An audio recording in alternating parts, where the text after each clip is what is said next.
With the passing of Ruth Bader Ginsburg, a Supreme Court justice, we have to expect that some gas was just thrown on the fire of all the unrest that's happening around the country. We have to expect the unrest to escalate even further now the closer we get to the election. So stick around for the rest of the video. We're going to talk about two different outcomes that this situation could have on the election of 2020.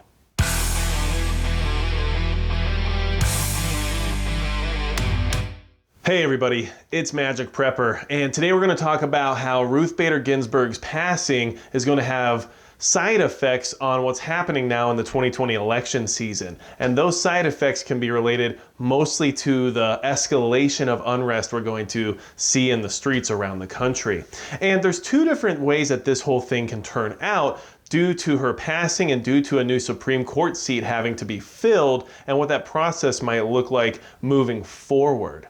And we all know that this election season is tumultuous. We all know that a lot of people are very, very worried about how things are going to go in the country when it comes to what happens after November. So if you're preparing for November and you're preparing for an election season that's going to cause us a lot of issues here around the country, hit the subscribe button below so we can kind of keep these conversations going, because we're not trying to talk about politics per se in this video. What we're trying to talk about is how her passing and how an opening in the Supreme Court is going to affect the way this election works, okay? So just to give you a backstory, back in 2016, we were in a presidential election year, and a Supreme Court seat was vacated. So we had to find out who the next nominee was going to be. So Merrick Garland was nominated by President Obama at that time. And in that process, the Senate was controlled, the majority was controlled by the Republicans. So what happened was that they delayed the vote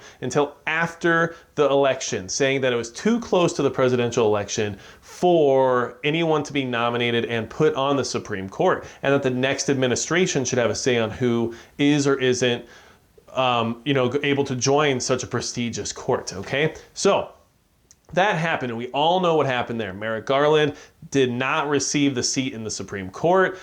His vote was delayed until after the election, and then his spot was basically given to Neil Gorsuch after everything was said and done. So,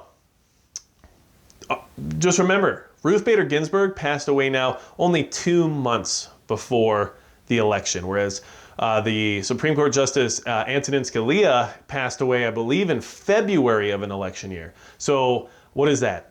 8 months before an election. So she has passed away now right before the election.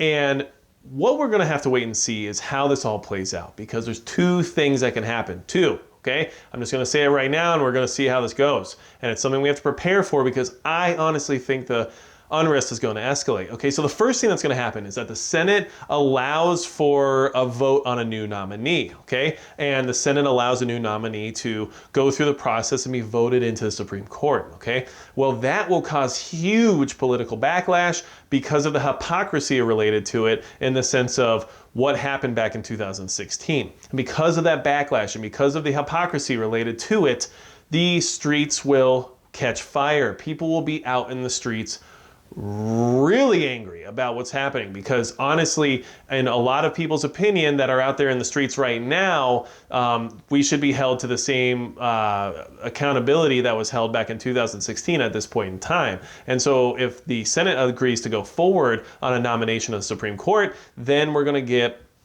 people who are very upset out in the streets saying this is hypocrisy, this is authoritarianism, and they're going to do more of what they do best, which is incite civil unrest. And okay, we're going to see more and more and more of it if this happens, because it's going to be considered to be unfair. It's going to be considered to be abuse of the law. Okay, it's going to be twisted in many ways. That's going to make people feel like they've been betrayed, and it's going to cause the unrest to escalate. So that's one thing that can happen here.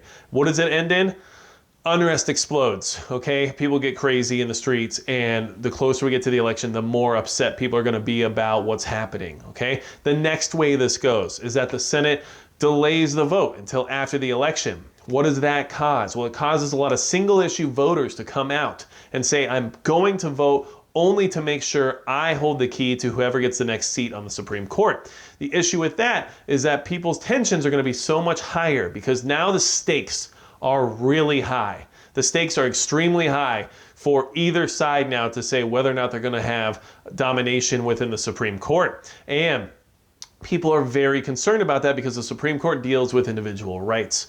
So people are going to go out in droves now and vote even harder than they were planning on before. When I say that, what I mean is that people that might not have voted before, people that weren't that worried about it before, might have a new reason to get out and do something. And when I say that, I also mean might have a reason to get out and protest, which eventually turns into getting out and rioting or looting, as we've seen examples and examples and examples of throughout the year of 2020.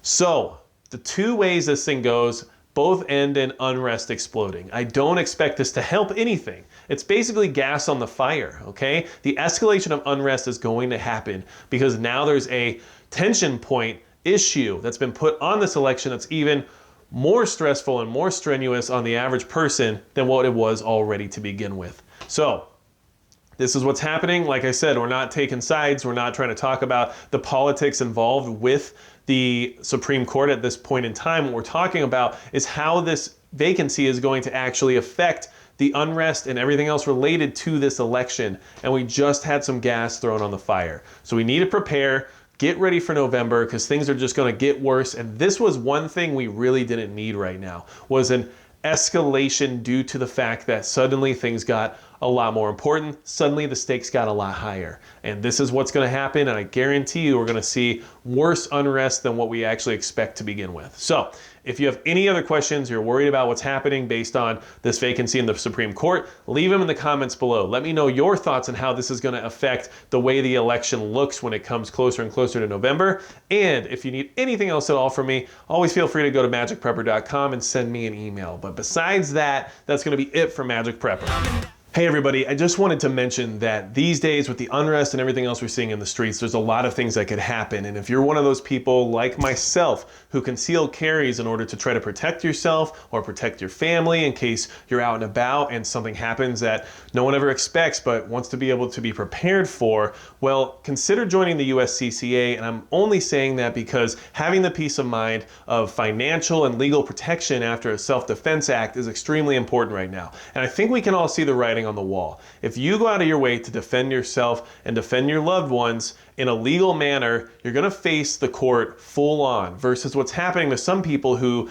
like to exist in a way that doesn't necessarily sound legal. So what I'm saying is that if you're somebody who is a law-abiding citizen and you go out of your way to protect yourself and you know that you're the only line of defense for you and your family, consider joining the USCCA just so you can get yourself a little bit of extra protection. That way, if you have to go to court, if you have to get through a battle that's not something else you were prepared for after a self-defense situation, you have someone there in your corner to try to help you out, get you through it financially and legally so that you can get back to living your life and spending the time with you and your loved ones. So if you're interested in that, check out the links below in the description as well as in the pinned comment. And any membership that's purchased through those links does help support this channel. So I do appreciate all the support I get here, and I just wanted to share that with you all because right now with the unrest and everything else we're expecting going on in the world, I don't know about you, but I carry all the time, and I want to make sure I can protect myself and my family, and knowing I have that other barrier of protection that if something was to happen,